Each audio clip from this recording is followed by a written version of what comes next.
He was a young man with a college degree and nowhere to go. When he inherited a worthless piece of land and a rusty metal shed, he thought it was the end of the line. But what he built inside those cold, curved walls would not only save his life, it would uncover a family secret powerful enough to bring an empire to its knees. If you've ever felt like you were starting from absolute zero, this story is for you. Hit that subscribe button because we're going to talk about what it means to build a life from the ground up. The air in Mr. Davies' office smelled like old paper and defeated expectations. It was a smell I'd become intimately familiar with over the past 2 years, the official scent of my grandfather's long, slow decline. First, it was the smell of the hospital billing department, then the estate planning firm, and now here, in this cramped, third-floor office overlooking a parking garage, for the final reading of the will.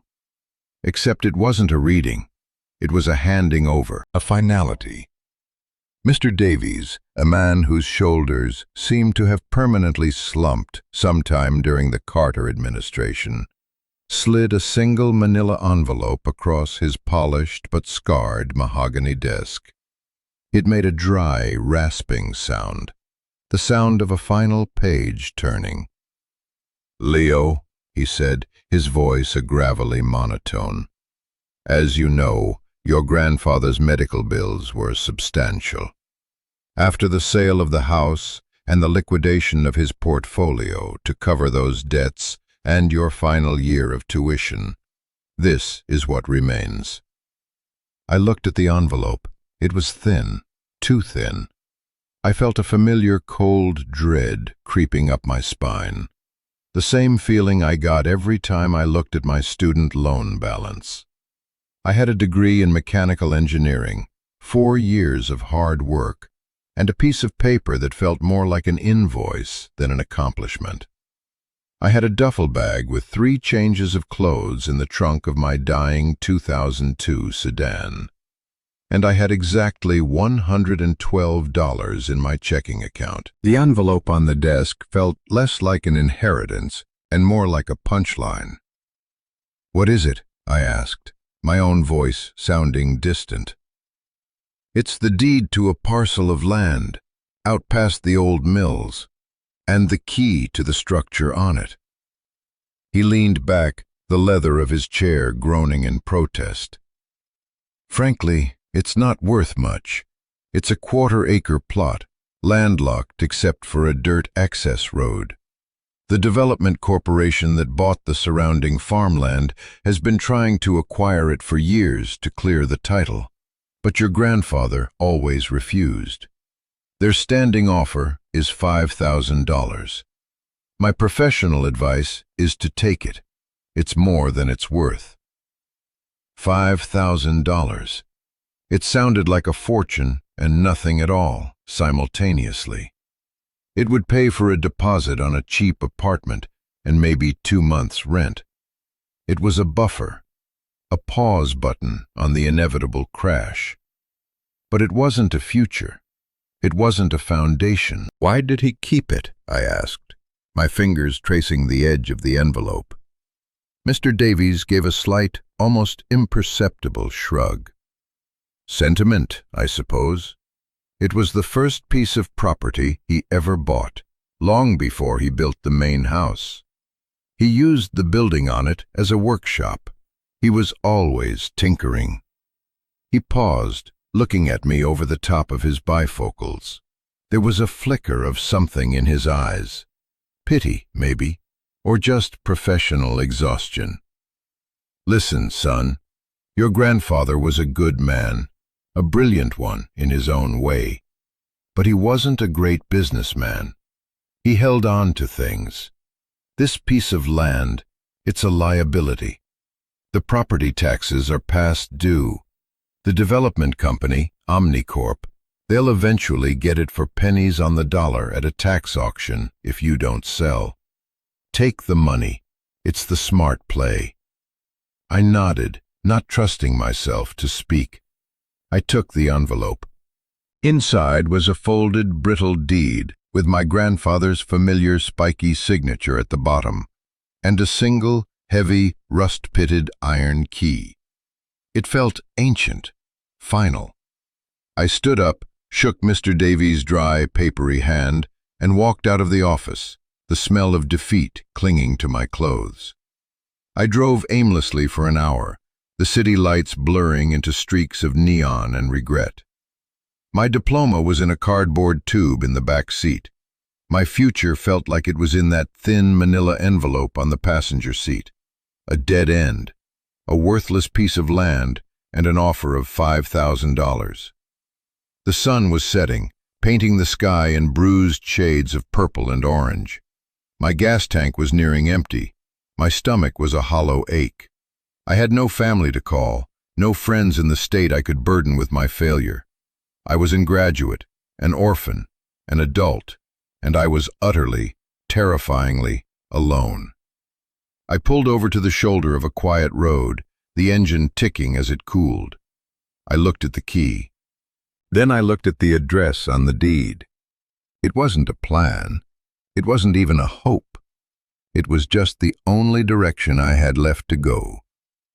So I turned the car around and drove toward the old mills, toward the last piece of my grandfather, toward a place that wasn't even worth keeping. The access road was more of a suggestion than a reality. 2 deep ruts carved into the earth, overgrown with weeds that scraped against the undercarriage of my car with a sound like tearing fabric.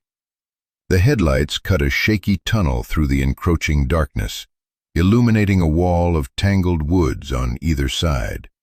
After a quarter-mile that felt like 10, the road opened into a small, lumpy clearing, and there it was. It was a Quonset hut, a perfect corrugated steel arch, like half of a giant tin can buried in the earth.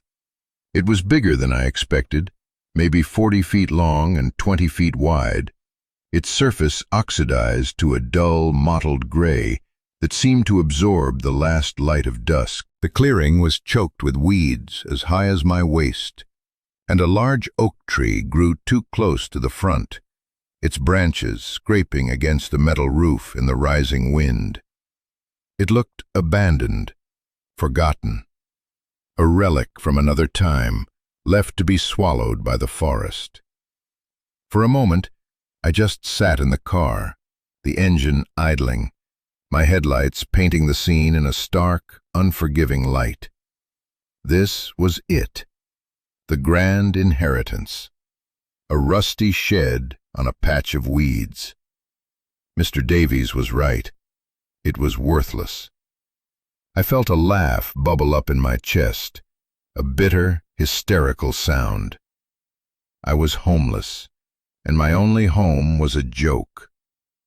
But then the laughter died, and the cold reality set in. The temperature was dropping.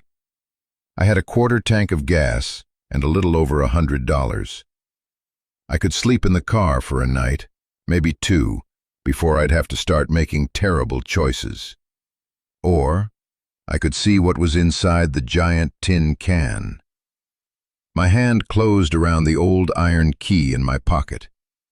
It was heavy, solid, an answer to a question I hadn't asked. I killed the engine, plunging the clearing into near-total darkness, broken only by a sliver of moon. The silence was absolute, heavy, broken only by the whisper of wind through the oak leaves. Taking a deep breath, I opened the car door and stepped out into my new life. The lock on the door was stiff with rust and disuse. I had to brace my shoulder against the cold, corrugated metal and put all my weight into turning the key. It resisted, groaned, and then finally, with a loud, grating crack, it turned. The sound echoed in the silent clearing. The door itself was just a rectangle of steel cut into the front wall, and it opened inward with a low, mournful squeal of protesting hinges. A wave of cool, musty air washed over me, a smell of damp earth, motor oil, and time. I fumbled for the flashlight on my keychain, its weak beam cutting a pathetic circle in the vast, dark interior. The inside was cavernous. The curved ceiling was lost in the shadows above. The floor was concrete, cracked and stained. Along one wall was a long, heavy wooden workbench, littered with the ghosts of my grandfather's projects. Empty jars holding screws and bolts, dusty schematics held down by paperweights made from old gears, and the faint outline of tools long since removed. A single bare bulb hung from a wire in the center of the ceiling, its pull chain coated in a layer of grime. I pulled it. Nothing. Of course, the power had been cut off decades ago. The flashlight beam danced around the empty space. It was a shell, a cold, empty, metal womb. And as the wind picked up outside, rattling the steel walls with a sound like distant thunder, I felt the chill seep through my thin jacket and into my bones. This was no place to live. It was a place to rust, a place to be forgotten. I stood there in the dark, the pathetic beam of my flashlight trembling in my hand, and for the first time since my grandfather's funeral, I felt the hot sting of tears welling in my eyes. I didn't cry for him. I didn't cry for my uncertain future. I cried for the sheer, overwhelming emptiness of it all. The empty workshop, the empty bank account, the empty passenger seat in my car. I was a collection of empty spaces. I sank to my knees on the cold concrete, the rough surface biting into my jeans, and let the despair wash over me. I stayed there for a long time, in the dark, in the cold, until the tears ran dry, and all that was left was a hollow, shivering ache. That first night I slept in my car. I reclined the driver's seat as far as it would go and used my jacket as a blanket. It was a cramped, miserable sleep, punctuated by the sound of the wind and the imagined scurrying of unseen animals in the woods around me.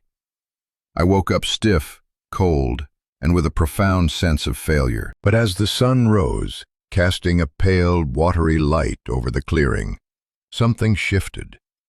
The Quonset hut didn't look quite so menacing in the daylight. It was just a building, a structure. It had a roof. It had walls.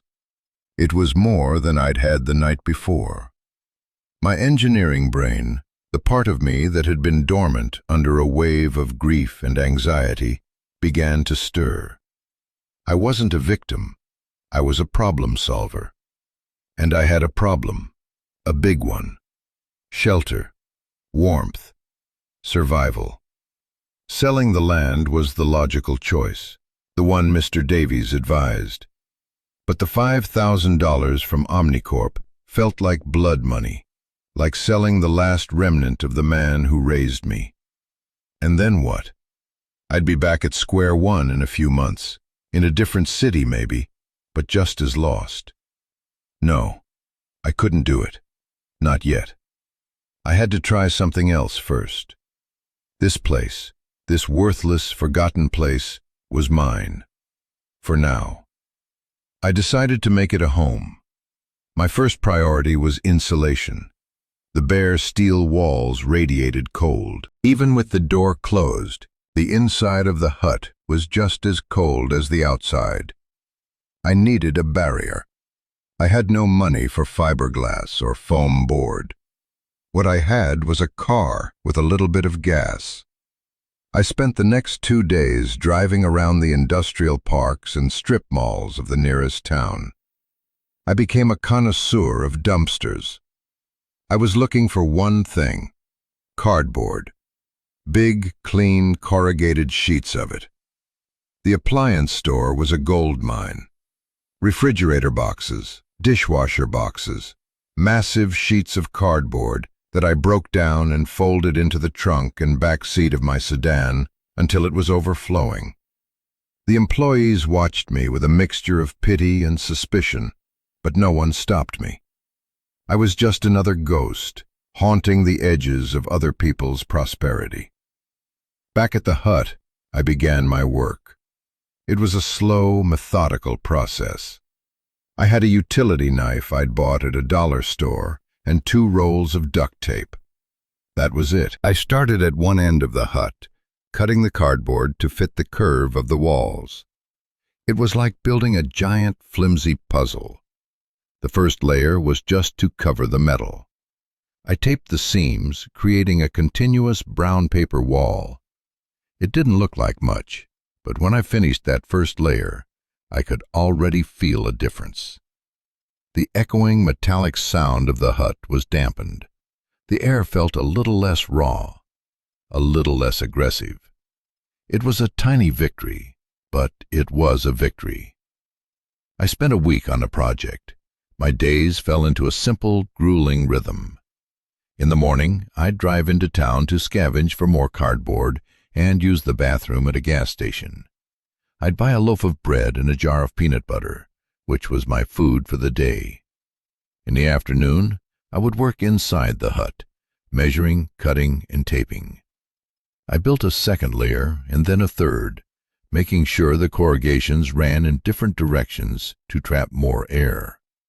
It was mindless physical work, and it saved me. It kept me from thinking about my loans, about my job prospects, about the crushing weight of my loneliness. My world shrank to the feel of the knife in my hand, the satisfying rip of duct tape, the geometry of a curved wall.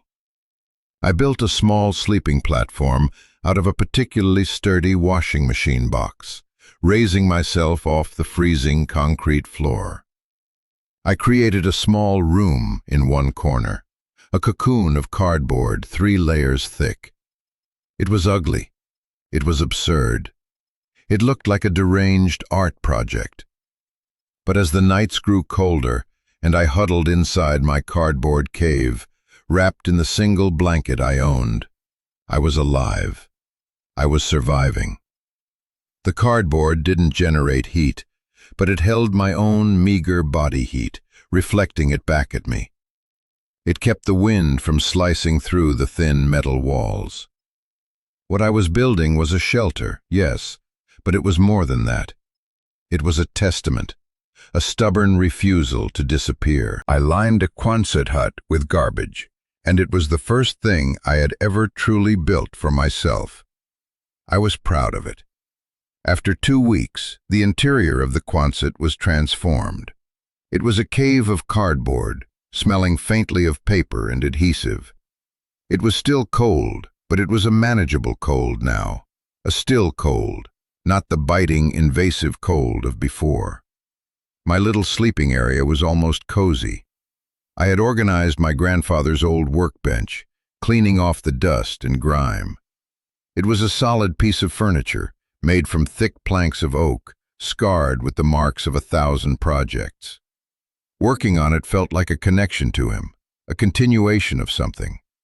It was on that bench that I ate my peanut butter sandwiches, that I laid out my plans for the next day's scavenging. It was while sweeping the last corner of the hut, a space behind the workbench that had been piled high with rotted canvas tarps and empty paint cans, that I found it. The concrete floor was cracked and uneven throughout the structure. But here, one of the cracks seemed too straight, too perfect. It formed a neat rectangle, about 3 feet by 2. I knelt down, my fingers tracing the line. It was a seam. I pushed on one edge of the rectangle. It didn't move. I pushed harder. Nothing. My curiosity was piqued. I went to my car and got the tire iron from the trunk. Using the wedged end, I jammed it into the crack and pried. The concrete groaned, scraped, and then, with a puff of dust, the section lifted. It wasn't a section of the floor. It was a lid. A concrete panel about 4 inches thick with rebar embedded in it. It was heavy. It took all my strength to lever it up and slide it to the side. And there, nestled in a perfectly formed cavity in the ground beneath, was a military-style footlocker.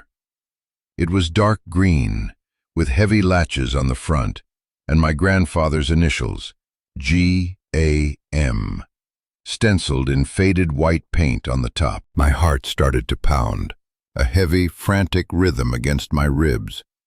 This was not random. This was not forgotten junk. This was hidden. This was deliberate. The latches weren't locked. They were stiff, but I managed to pry them open with my numb fingers.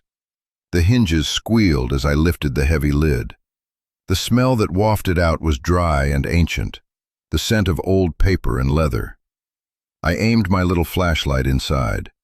The footlocker was packed. On top was a thick, leather-bound journal. Beside it were several stacks of letters, tied with twine. Beneath them, I could see the edges of what looked like blueprints, rolled tightly and secured with rubber bands that had gone brittle with age. And in a separate, smaller metal box in the corner was cash. Neat stacks of $100 bills. I didn't count it then, but my mind reeled. It looked like thousands, tens of thousands. I sat there on the cold floor, the flashlight beam shaking, my breath coming in ragged gasps. This changed everything. The money was a lifeline. It was a ticket out. I could take it, sell the land to Omnicorp, and disappear. Start over, somewhere new, somewhere warm. No one would ever know.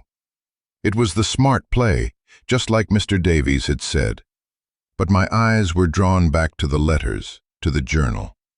The money was a tool. This was something else. This was a story. His story. My story. I reached in and lifted out the top bundle of letters. It was a single, separate envelope on top of the stack. In my grandfather's spiky, deliberate hand, it just said, Leo. My hands were trembling so badly I could barely open it. Inside was a single, folded sheet of paper.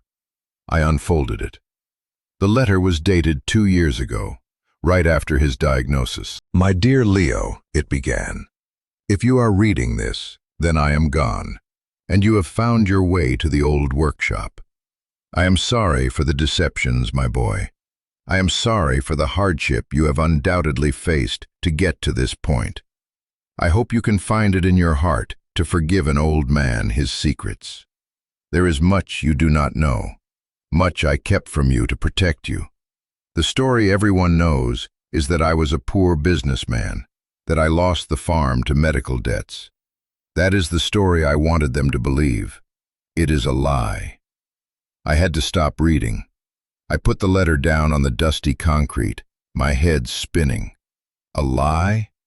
The sale of the house, the shame of the debt. It had hung over our final years together, a constant, unspoken weight.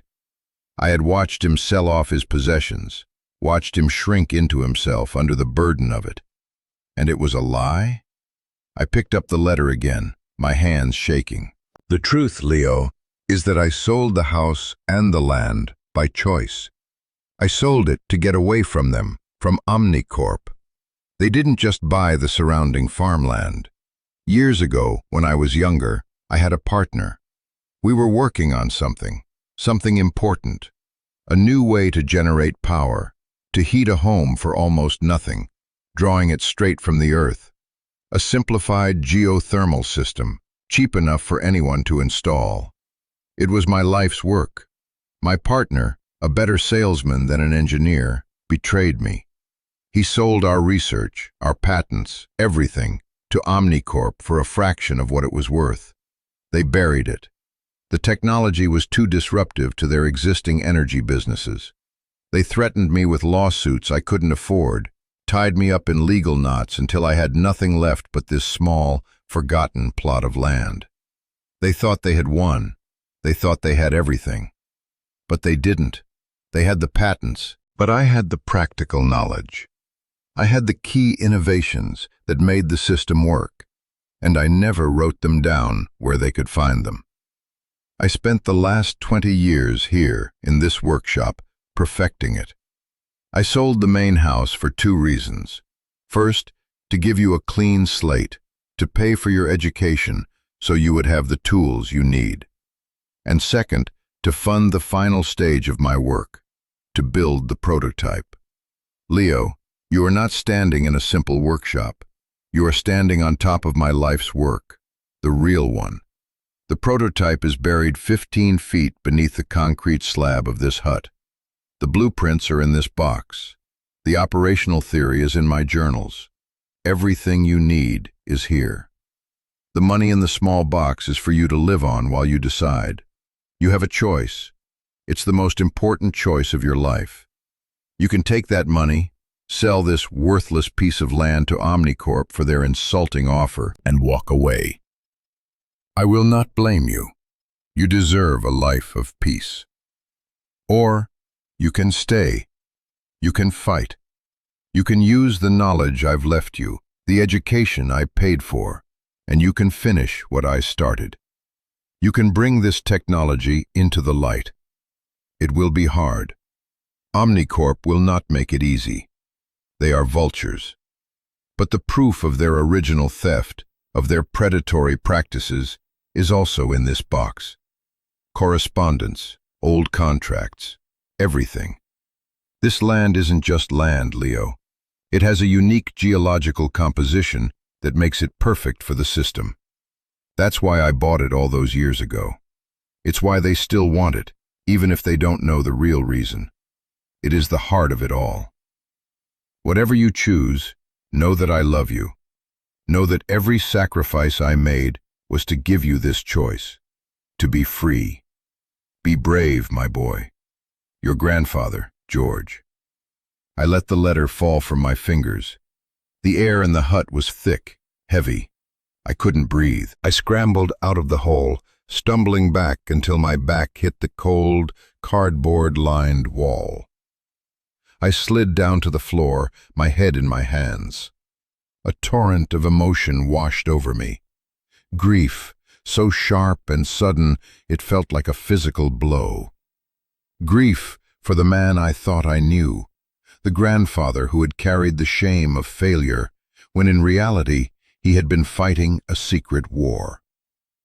Anger, a white-hot, blinding rage at Omnicorp, this faceless entity that had stolen his life's work and painted him as a fool.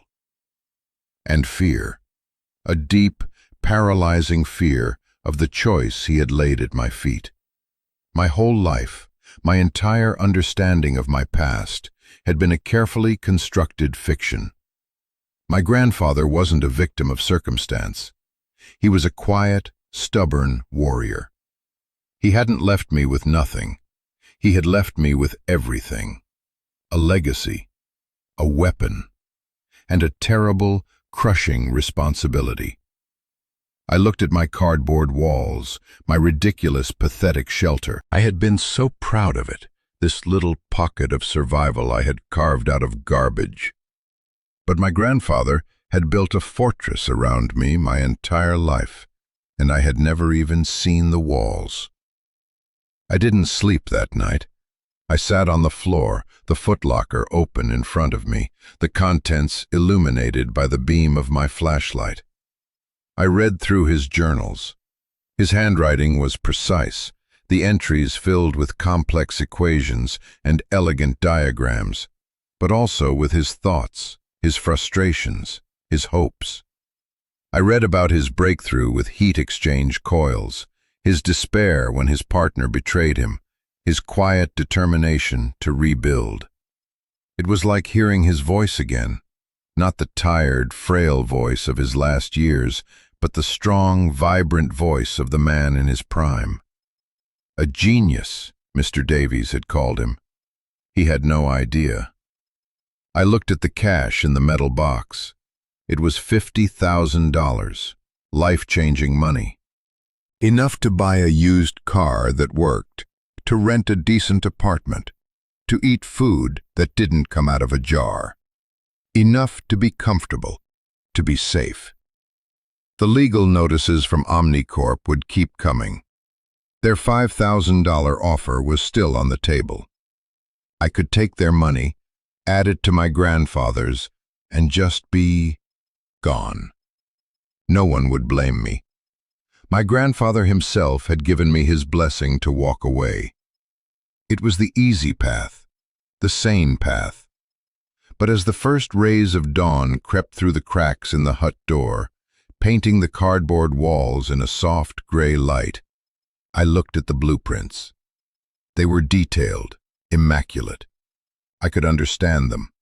My 4 years of studying fluid dynamics and thermodynamics weren't just for a piece of paper anymore. They were for this.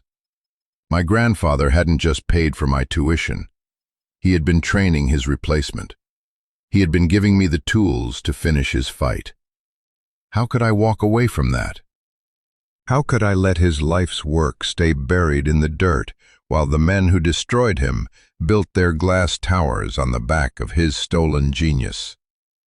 How could I live with myself, knowing that I had abandoned him and his legacy for a little bit of comfort and safety? The choice wasn't really a choice at all. It was a calling. He had sacrificed everything to give me this chance. The least I could do was be brave enough to take it. I stood up, my joints cracking in the cold morning air. My path was clear. I wasn't just surviving anymore. I was fighting back. My first call was to Mr. Davies. I drove into town and used a payphone outside a convenience store, feeding it quarter after quarter. "Mr. Davies, it's Leo March. I'm calling about my grandfather's property." "Ah, Leo," he said, his voice flat and unsurprised. "Have you decided to accept Omnicorp's offer? I can have the paperwork drawn up this afternoon." "No," I said, and the word felt solid, powerful. "I'm not selling.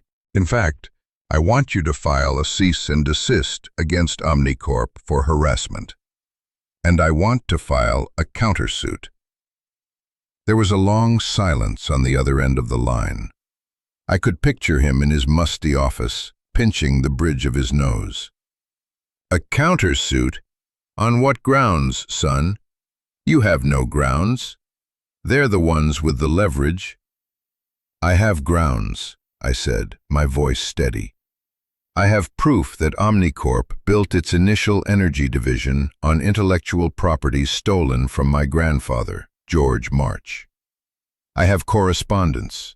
I have signed affidavits from former employees. And I have his original technical journals and blueprints. I have everything." Another silence, longer this time. When he finally spoke, the tired monotone was gone. There was a new edge to his voice, sharp, focused. "Leo, are you serious?" "Deadly serious," I said. "I'm at the workshop now. Can you meet me here?" "I'll be there in an hour," he said, and hung up. When Mr. Davies arrived, his sensible sedan looked completely out of place, parked next to my beater in the overgrown clearing. He stepped out of the car, dressed in his usual rumpled suit, and looked at the Quonset hut with a deep frown.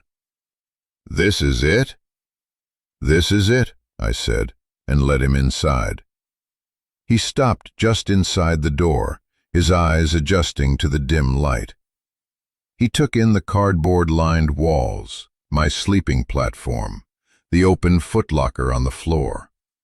His expression was unreadable. I didn't say anything. I just pointed to the box.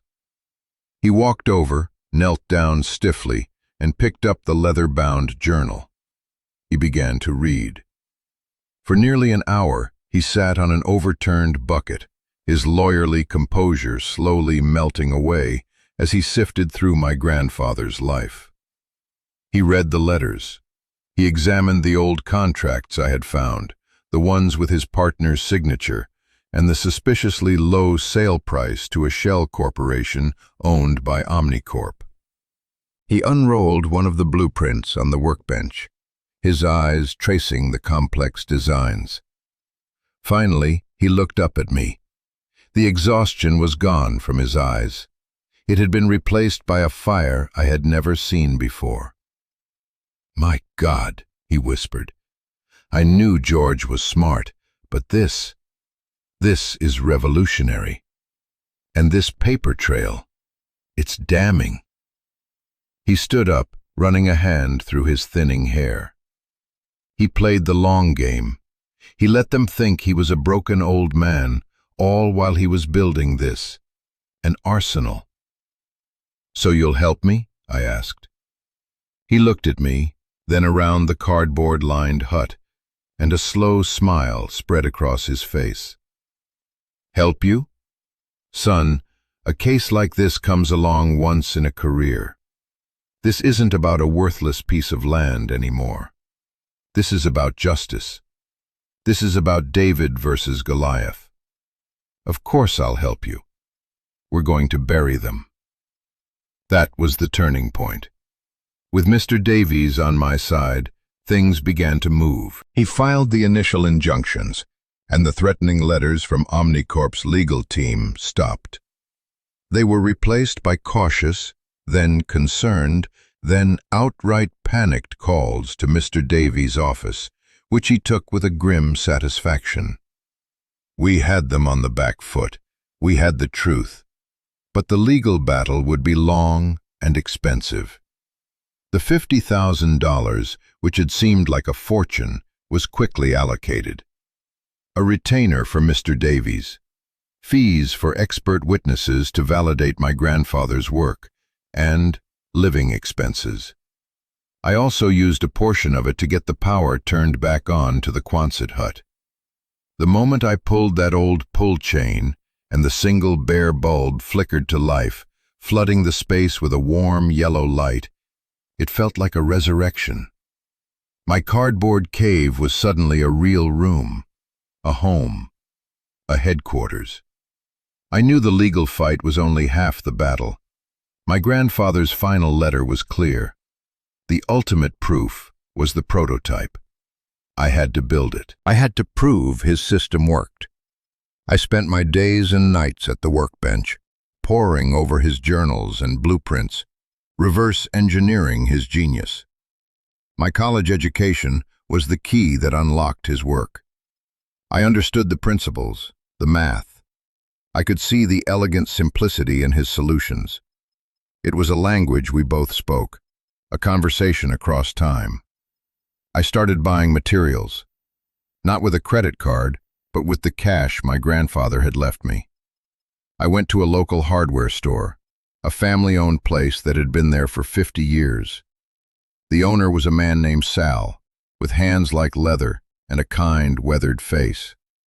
He was curious about my project, about the strange young man buying odd assortments of copper tubing, pressure gauges, and specialized valves. I was vague at first, just telling him it was a personal project. But Sal wasn't pushy. He just nodded and made sure I was getting the best price. The community, the one I never thought I had, began to emerge from the periphery. A retired electrician named Ben, who lived down the main road, saw my lights on at all hours and came by one day to see what was going on. I was wary, but I showed him the plans. His eyes lit up. He had known my grandfather, remembered him as a quiet man who kept to himself. "George was always 10 steps ahead of everyone else," Ben said, a grin on his face. "If he drew this up, it'll work." He started coming by a few days a week, helping me with the wiring, refusing any payment. "Call it a contribution to sticking it to the man," he'd say with a wink. Slowly, painstakingly, the Quonset hut transformed from a shelter into a fully fledged workshop.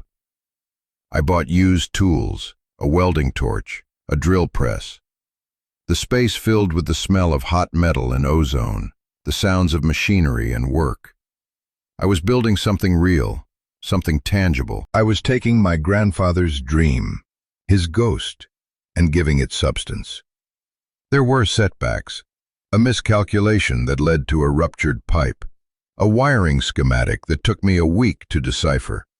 Days where I was so exhausted and overwhelmed, I'd just sit on the floor and stare at the controlled chaos around me, convinced I was in over my head.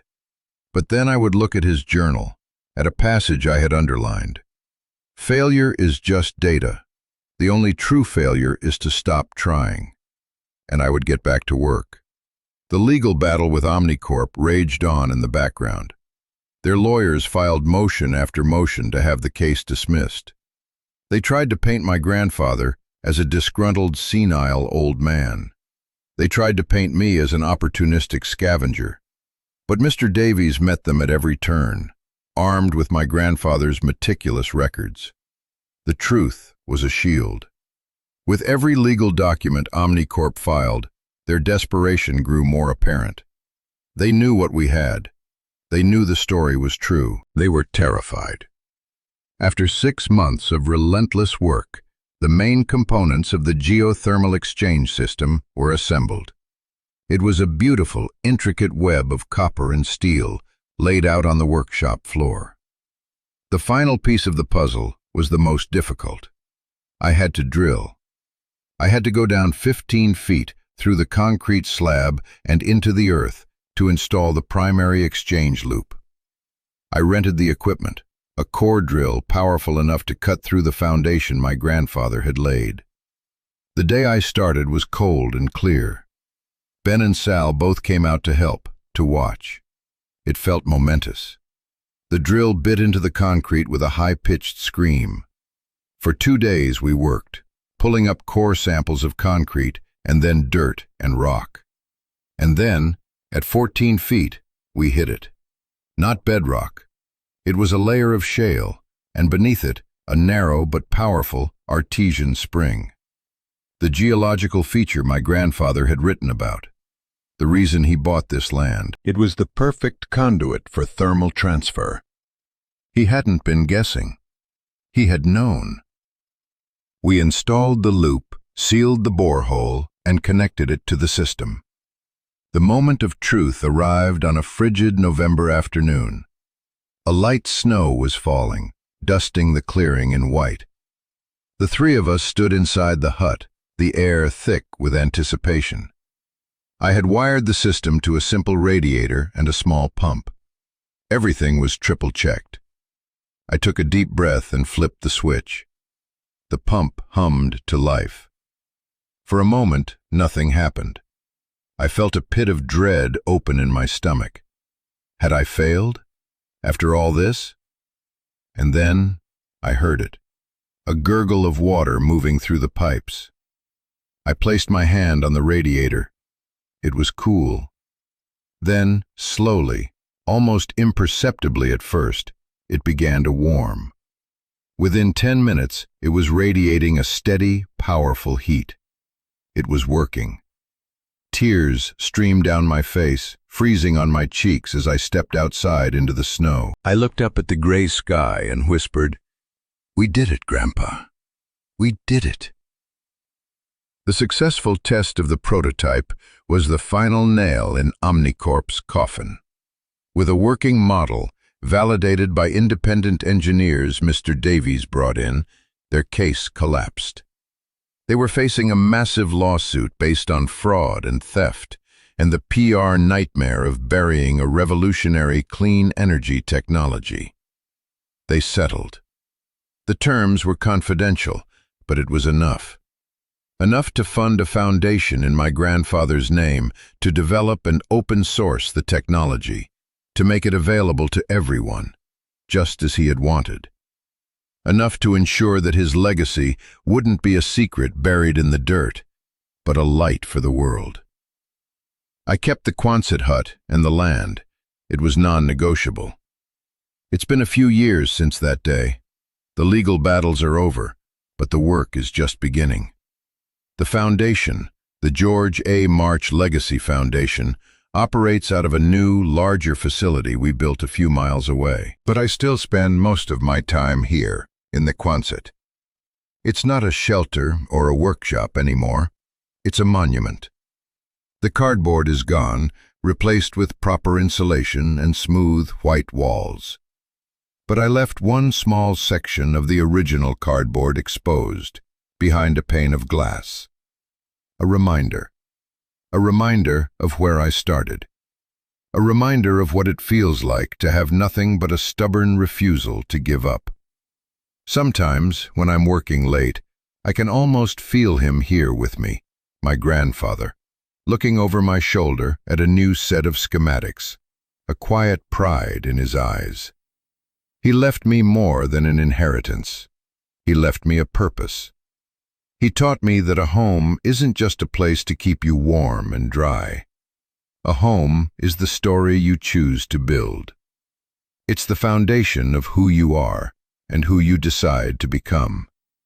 I was a homeless kid with a worthless piece of land. I built a shelter out of garbage to survive. But the real thing I built, the thing that truly kept me alive, was a connection to my past and a blueprint for a better future. So that's my story, or at least the beginning of it. A story about how the most valuable things we inherit aren't things at all. They're choices. They're responsibilities. They're the second chances we're given to finish a story that someone else started for us. If this resonated with you, if you believe in fighting for the legacies that are left to us, even when it's hard, please hit that subscribe button and join our community. And I want you to do me a favor. In the comments below, tell me about something you've built. It doesn't have to be a house or a machine. It can be a relationship, a skill, a new life from the ashes of an old one. Tell me what you built when you had nothing, because those are the stories that matter. Those are the blueprints that show the rest of us how to build a world worth living in. I'll be reading every single one. Thank you for listening.